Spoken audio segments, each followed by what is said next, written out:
Fakultas Ilmu Tarbiyah dan Keguruan, Prodi Bimbingan Konseling Pendidikan Islam, kelompok 9, semester 2. Video ini dibuat untuk menyelesaikan tugas akhir semester pada mata kuliah Psikologi Pendidikan dengan dosen pengampu Ibu Dr. Nevi Darmayanti MSI. Kami dari kelompok 9 yang terdiri dari 3 anggota kelompok yang masing-masing bekerja sama dalam memenuhi tugas dengan judul materi kesulitan belajar. I got so much motherfucking design on right now. Break it down, bring it back, make it clap. I got 3 old thoughts, new block, where that thing, bitches on my line. Sebelum masuk ke pembahasan lebih lanjut, izinkanlah kami memperkenalkan diri terlebih dahulu. Yang pertama, saya sendiri atas nama Siti Rahayu Lubis dengan NIM 0303221002. Selanjutnya ada Azra Liwani Bazla dengan NIM 0303223176. Dan yang terakhir ada Muhriana Pohan dengan NIM 0303223147. Baiklah, kami dari kelompok 9 akan mempresentasikan materi dengan judul Kesulitan Belajar. Kesulitan belajar. Apa itu kesulitan? Apa itu belajar? Dan apa itu kesulitan belajar? Kesulitan dapat diartikan sebagai suatu keadaan yang sukar, sedangkan belajar ialah suatu proses perubahan tingkah laku seseorang dari yang tidak tahu menjadi tahu, dari yang tidak bisa menjadi bisa. Kesulitan belajar adalah suatu kondisi di mana peserta didik tidak mampu belajar dengan baik karena ada beberapa faktor yang mempengaruhinya, baik itu faktor internal maupun faktor eksternal dalam diri siswa tersebut. Jadi faktor tersebutlah yang mempengaruhi kapasitas belajar seorang siswa. Kesulitan belajar juga dapat diartikan sebagai suatu kondisi yang dialami oleh siswa yang ditandai adanya hambatan-hambatan tertentu dalam menerima dan menyerap pelajaran yang disebabkan oleh banyak faktor. Bukan hanya masalah instruksional atau pedagogis saja, tetapi bisa juga merujuk pada masalah psikologis. Sehingga siswa mengalami kesulitan dalam berbagai aktivitas, baik itu mendengarkan, berbicara, membaca, menulis, ataupun menghitung. Kesulitan belajar siswa bermacam-macam, baik dalam hal menerima pelajaran, menyerap pelajaran, atau keduanya. Setiap siswa pada prinsipnya mempunyai hak untuk mencapai prestasi belajar yang memuaskan. Namun kenyataannya, siswa memiliki perbedaan baik dalam hal kemampuan intelektual maupun fisik, latar belakang keluarganya, kebiasaan maupun pendekatan belajar yang digunakan. Perbedaan itulah yang menyebabkan perbedaan tingkah laku belajar setiap siswa sehingga menimbulkan kesulitan dalam belajar. Siswa yang mengalami kesulitan belajar biasanya mengalami beberapa hambatan yang ditunjukkan dengan gejala-gejala seperti prestasi yang rendah atau di bawah rata-rata yang dicapai oleh kelompok. Hasil yang dicapai oleh siswa tidak seimbang dengan usaha yang dilakukan, padahal siswa telah berusaha dengan keras tetapi nilainya selalu rendah. Selain itu, siswa juga lambat dalam mengerjakan tugas-tugas, di mana siswa selalu tertinggal dengan kawan-kawannya dalam mengerjakan soal-soal atau tugas yang diberikan oleh gurunya. Kondisi yang dialami oleh siswa yang ditandai adanya hambatan-hambatan tertentu dalam menerima dan menyerap pelajaran yang disebabkan oleh banyak faktor, bukan hanya masalah instruksional atau pedagogis saja, tetapi bisa juga merujuk pada masalah psikologis, sehingga siswa mengalami kesulitan. Pengertian kesulitan belajar menurut sumber buku yaitu yang pertama menurut Supini. Kesulitan belajar adalah kesukaran yang dialami peserta didik dalam menerima dan menyerap pelajaran. Beragam bentuk kesulitan belajar, yaitu belajar dalam aktivitas mendengarkan, berbicara, membaca, menulis, menalar, dan menghitung. Menurut Rohmah, kesulitan belajar adalah peserta didik yang tidak dapat belajar dengan wajar dan berbeda dengan teman-teman lainnya. Hal ini disebabkan karena adanya ancaman atau hambatan maupun gangguan yang dialami selama kegiatan pembelajaran berlangsung. Menurut Helen, kesulitan belajar adalah kemampuan seorang siswa untuk menguasai suatu materi pelajaran secara maksimal, tetapi dalam kenyataannya siswa tidak dapat menguasainya dalam waktu yang telah ditentukan karena beberapa faktor yang mempengaruhinya. Menurut Thohirin, kesulitan belajar adalah kondisi di mana siswa tidak dapat belajar sebagaimana mestinya, baik dalam menerima maupun menyerap pelajaran. Kesulitan belajar ditandai dengan menurunnya kinerja anak secara akademik atau prestasi belajar siswa. Kesulitan ini juga dapat dibuktikan dengan menurunnya kelainan perilaku. Menurut Mahmud, kesulitan belajar adalah suatu kondisi dan suatu proses belajar yang ditandai adanya hambatan-hambatan tertentu untuk mencapai hasil belajar. Hambatan-hambatan belajar ini bukan hanya masalah instruksional atau pedagogis saja, tetapi juga merujuk pada masalah psikologis. Istilah kesulitan belajar dalam dunia pendidikan juga memiliki beberapa macam penyebutan seperti learning disorder, learning disabilitas, learning dysfunction, underachiever, atau slow learner. Masing-masing istilah tersebut memiliki definisi tersendiri. Yang pertama, learning disorder atau ketergangguan belajar adalah suatu kondisi di mana proses belajar seseorang terganggu karena timbulnya respon yang bertentangan. Dengan demikian, hasil belajar yang dicapai akan lebih rendah dari potensi yang dimiliki.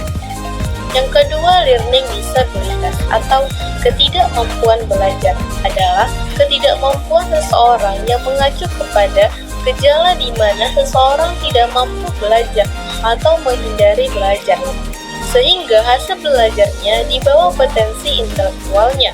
Yang ketiga, learning dysfunction atau ketidakfungsian belajar adalah menunjukkan gejala di mana proses belajar tidak berfungsi dengan baik, meskipun pada dasarnya tidak ada tanda-tanda subnormalitas mental, gangguan alat indera, atau gangguan psikologis lainnya. Yang keempat, ada underachiever atau pencapaian rendah adalah mengacu pada seseorang yang memiliki tingkat potensi intelektual di atas normal tetapi prestasi belajarnya tergolong rendah. Yang terakhir ada slow learner atau lambat belajar, seseorang yang lambat dalam proses belajarnya sehingga membutuhkan waktu dibandingkan seseorang lain yang memiliki taraf potensi intelektual yang sama. Faktor kesulitan belajar. Menurut Galiono, tingkat kesulitan belajar dipengaruhi oleh dua faktor, yaitu faktor internal dan faktor eksternal. Faktor internal yang bersumber dari dalam diri siswa, sedangkan faktor eksternal yang bersumber dari luar siswa. Yang pertama, faktor internal.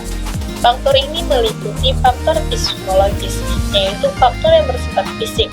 Faktor psikologis ini meliputi 1. Rasa sakit. Seseorang yang sakit akan mengalami kelemahan fisiknya, sehingga syaraf sensoris dan motorisnya lemah. Akibatnya rangsangan yang diterima melalui inderanya tidak dapat diteruskan ke otak.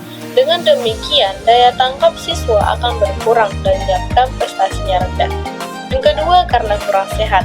Seseorang yang kurang sehat dapat mengalami kesulitan belajar, sebab ia mudah capek, mengantuk, dan konsentrasinya hilang, kurang semangat, pikirannya terganggu. Karena hal tersebut, penerimaan dan respon terhadap pelajaran berkurang.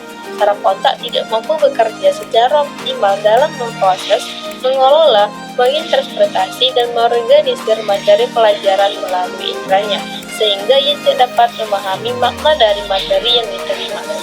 Yang ketiga, sebab karena cacat. Faktor internal yang kedua yaitu faktor psikologis atau faktor yang sifat rohani. Faktor psikologis merupakan faktor yang berhubungan dengan jiwa atau kondisi mental seseorang. Faktor psikologis ini meliputi 1. Intelijensi. Seseorang yang memiliki intelijensi yang tinggi akan mudah dalam menerima pelajaran, dan begitu juga sebaliknya. Yang kedua, bakat. Bakat adalah potensi atau kecakapan dasar yang dibawa sejak lahir, setiap individu mempunyai bakat yang berbeda-beda. Seseorang akan lebih mudah mempelajari sesuatu yang sesuai dengan bakatnya. Apabila seseorang harus mempelajari sesuatu yang tidak sesuai dengan bakatnya, ia akan cepat bosan, mudah putus asa, dan tidak senang. Hal tersebut akan tampak pada anak yang suka mengganggu di kelas, berbuat gaduh, tidak mau pelajaran, sehingga nilainya rendah. Ketiga, minat. Tidak adanya minat seseorang anak terhadap suatu pelajaran akan timbul kesulitan belajar. Belajar yang tidak ada minatnya mungkin tidak sesuai dengan bakatnya, tidak sesuai dengan kebutuhannya, atau tidak sesuai dengan kecakapan, dan akan menimbulkan problema pada diri anak. Yang keempat, motivasi. Motivasi sebagai faktor dalam batin yang berfungsi menimbulkan, mendasari, dan mengarahkan perbuatan belajar. Motivasi dapat menentukan baik atau tidaknya dalam mencapai tujuan, sehingga semakin besar motivasinya akan semakin besar kesuksesan belajarnya. Cara belajar. Keberhasilan studi siswa dipengaruhi oleh cara belajar. Cara belajar yang efisien memungkinkan mencapai prestasi yang lebih tinggi dibandingkan dengan cara belajar yang tidak efisien. Yang kedua, faktor eksternal. Yang pertama yang berasal dari lingkungan keluarga. Keluarga merupakan pusat pendidikan yang utama dan pertama. Peran keluarga dalam menentukan keberhasilan belajar siswa tidak kalah penting dari lembaga formal dan informal. Apabila dalam keluarga tidak menyediakan suatu kondisi yang nyaman dan lingkungan yang kreatif bagi anak, maka lingkungan keluarga akan terlibat sebagai salah satu penyebab kesulitan belajar. Cara mendidik anak, hubungan orang tua dengan anak, suasana keluarga, ekonomi keluarga juga sangat berpengaruh pada proses belajar anak. Faktor eksternal yang kedua yang bersumber dari lingkungan sekolah, yaitu guru. Guru yang tidak berkualitas, kurang menguasai materi, hubungan guru dengan siswa, guru yang selalu menuntut standar pelajaran di atas kemampuan anak-anak, dan metode pengajaran yang salah, alat untuk pembelajaran yang kurang mendukung, serta sarana prasarana yang kurang memadai juga sangat berpengaruh pada proses belajar siswa. Faktor eksternal yang ketiga yang bersumber dari lingkungan masyarakat. Lingkungan masyarakat juga dapat menghambat kemajuan belajar anak, yang disebabkan yang pertama, satu, media massa yang meliputi bioskop, TV, surat kabar, majalah, buku-buku, komik yang ada di sekeliling kita. Hal itu akan menghambat belajar apabila terlalu banyak waktu yang dipergunakan hingga lupa tugas belajar. Lingkungan sosial yang meliputi teman bergaul. Teman bergaul pengaruhnya sangat besar dan lebih cepat masuk dalam jiwa anak. Apabila anak bergaul dengan teman yang tidak sekolah, maka ia akan malas belajar. Sebab cara hidup anak yang bersekolah dengan yang tidak bersekolah itu berbeda. Menurut Muhyiddin Syah, faktor penyebab kesulitan belajar ada dua. Yang pertama, faktor yang berasal dari anak didik, yang meliputi gangguan psikofisik anak didik, yaitu yang bersifat kognitif atau ranah cipta seperti rendahnya kapasitas intelektual atau inteligensi anak didik. Yang kedua, yang bersifat afektif seperti labilnya emosi dan sikap. Yang ketiga, yang bersifat psikomotor seperti terganggunya alat indera penglihatan dan pendengaran. Yang kedua, faktor eksternal, anak didik yang meliputi semua situasi dan kondisi lingkungan yang tidak mendukung aktivitas belajar anak didik. Faktor lingkungan ini meliputi lingkungan keluarga, seperti ketidakharmonisan hubungan antara ayah dan ibu dan rendahnya kehidupan ekonomi keluarga. Lingkungan perkampungan atau masyarakat seperti wilayah perkampungan kumuh dan teman permainannya yang nakal. Yang ketiga, lingkungan sekolah seperti kondisi dan letak gedung sekolah yang buruk seperti dekat pasar, kondisi guru, serta alat-alat belajar yang berkualitas rendah. Dari dua pendapat tersebut mengemukakan bahwa faktor penyebab kesulitan belajar dari sudut pandang yang berbeda-beda, akan tetapi terdapat persamaan dalam mengembangkan indikator yang mempengaruhi kesulitan belajar, yang pada dasarnya kesulitan belajar dapat dipengaruhi oleh faktor internal, yaitu faktor yang berasal dari diri siswa sendiri, dan faktor eksternal, yaitu yang berasal dari lingkungan sekolah, lingkungan keluarga, dan lingkungan masyarakat. Baiklah, di sini saya akan menjelaskan tentang jenis-jenis kesulitan belajar. Yang pertama itu dispraksia. Dispraksia mempengaruhi keterampilan motorik seseorang. Keterampilan motorik membantu kita dengan gerakan dan koordinasi. Seorang anak kecil dengan dispraksia mungkin menabrak sesuatu atau mengalami kesulitan memegang sendok atau mengikat tali sepatu mereka. Kemudian, mereka mungkin kesulitan dengan hal-hal seperti menulis dan mengetik. Masalah lain yang terkait dengan dispraksia meliputi kesulitan belajar, kepekaan terhadap cahaya, sentuhan, rasa atau bau, kesulitan dengan gerakan mata. Yang kedua itu disleksia. Disleksia mempengaruhi bagaimana seseorang memproses bahasa, dapat membuat membaca dan menulis menjadi sulit. Ini juga dapat menyebabkan masalah dengan tata bahasa dan pemahaman bacaan. Anak-anak juga mungkin mengalami kesulitan mengekspresikan diri mereka secara verbal dan menyusun pemikiran selama percakapan. Yang ketiga itu disgrafia. Disgrafia itu mempengaruhi kemampuan menulis mereka. Orang dengan disgrafia mungkin memiliki masalah seperti tulisan tangan yang buruk, masalah dengan ejaan, kesulitan menulisan pikiran di atas kertas. Keempat itu diskalkulia. Diskalkulia mempengaruhi kemampuan seseorang untuk melakukan matematika. Gangguan matematika dapat mengambil banyak bentuk dan mengalami gejala yang berbeda dari orang ke orang. Pada anak kecil, diskalkulia dapat mempengaruhi belajar menghitung dan mengenali angka. Seiring bertambahnya usia anak, mereka mungkin mengalami kesulitan memecahkan masalah matematika dasar seperti menghafal hal-hal seperti tabel perkalian dan pembagian. Yang kelima itu gangguan proses pendengaran. Ini adalah masalah dengan cara otak memproses suara yang diterima seseorang. Ini bukan disebabkan oleh gangguan pendengaran. Orang dengan gangguan ini mungkin mengalami masalah belajar membaca, membedakan suara dari bisingan latar belakang, mengikuti arah lisan, menceritakan perbedaan antara kata-kata yang terdengar mirip, mengingat hal-hal yang mereka dengar. Yang keenam itu gangguan proses visual. Seseorang dengan gangguan proses visual mengalami kesulitan menafsirkan informasi visual. Mereka mungkin mengalami kesulitan membaca atau membedakan antara dua objek yang terlihat serupa. Orang dengan gangguan proses visual ini sering mengalami kesulitan dengan koordinasi tangan dan mata. Yang ketujuh itu gangguan verbal. Gangguan belajar non-verbal mengalami kesulitan menafsirkan isyarat non-verbal seperti ekspresi wajah, bahasa tubuh, dan mungkin memiliki koordinasi yang buruk.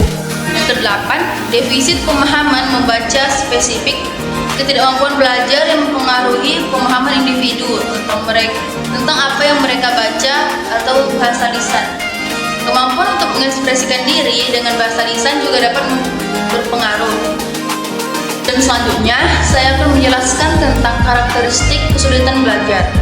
Menurut Mulyadi 2010, kesulitan belajar pada dasarnya dimanifestasikan dalam perilakunya, baik aspek psikomotorik, kognitif, maupun afektif.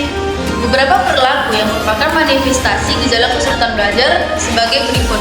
Yang pertama itu, menunjukkan prestasi belajar di bawah rata-rata yang dicapai oleh kelompok kelas. Yang kedua itu, hasil yang dicapai tak seimbang dengan usaha yang dilakukan. Yang ketiga, lambat dalam melakukan tugas-tugas belajar. Yang keempat, menunjukkan sikap-sikap yang tidak wajar seperti acuh tak acuh, menentang, berpura-pura, dusta, dan sebagainya. Yang kelima itu, menunjukkan gejala emosional yang kurang wajar, contohnya merasa tersinggung, murung, marah, bingung, cemberut, kurang bahagia, dan selalu sedih. Sedangkan menurut Arifin 2012, beberapa indikator yang menunjukkan anak mengalami kesulitan belajar antara lain seperti peserta didik tidak dapat menguasai materi pembelajaran sesuai dengan waktu yang telah ditentukan. Yang kedua itu memperoleh peringkat hasil belajar yang rendah dibanding dengan peserta didik lainnya di dalam belajar atau kelompok. Yang ketiga itu, peserta didik tidak dapat mencapai prestasi belajar sesuai dengan kemampuan yang dimilikinya. Yang keempat, peserta didik tidak dapat menunjukkan kepribadian yang baik seperti kurang sopan, membandel, dan tidak dapat menyesuaikan diri dengan lingkungan. Hubungan kesulitan belajar dengan pendidikan. Kesulitan belajar dapat mempengaruhi pendidikan seseorang dalam berbagai cara. Berikut adalah beberapa hubungan antara kesulitan belajar dan pendidikan. 1. Penyesuaian kurikulum. Ketika seorang siswa mengalami kesulitan belajar, kemungkinan bahwa mereka membutuhkan penyesuaian dalam kurikulum atau metode pengajaran yang digunakan di sekolah. Guru dan staf pendidikan harus mengidentifikasi kebutuhan individu siswa dan menyediakan bantuan tambahan, pengajaran yang berbeda, atau pendekatan pembelajaran yang disesuaikan untuk membantu siswa tersebut. Yang kedua, dukungan sosial dan emosional. Kesulitan belajar dapat berdampak pada kesejahteraan emosional dan sosial siswa. Mereka mungkin merasa frustasi, cemas, atau kurang percaya diri dalam lingkungan pendidikan. Oleh karena itu, penting bagi sistem pendidikan untuk menyediakan dukungan sosial dan emosional kepada siswa dengan kesulitan belajar. Ini dapat mencakup konseling, dukungan dari guru, atau program khusus yang mendukung kesehatan mental dan emosional siswa. Yang ketiga, evaluasi dan penilaian. Kesulitan belajar juga dapat mempengaruhi proses evaluasi dan penilaian di sekolah. Siswa dengan kesulitan belajar mungkin menghadapi kesulitan dalam mengikuti ujian, standar, atau penilaian yang biasa digunakan. Yang keempat, interferensi dan dukungan tambahan. Siswa dengan kesulitan belajar sering membutuhkan intervensi dan dukungan tambahan. Ini dapat mencakup program remedial, bimbingan individu, atau dukungan spesialis dalam bentuk pendidikan inklusif. Sistem pendidikan perlu menyediakan sumber daya dan staf yang memadai untuk membantu siswa dengan kesulitan belajar dalam mencapai potensi mereka. Yang kelima, kesejahteraan dan aksesibilitas.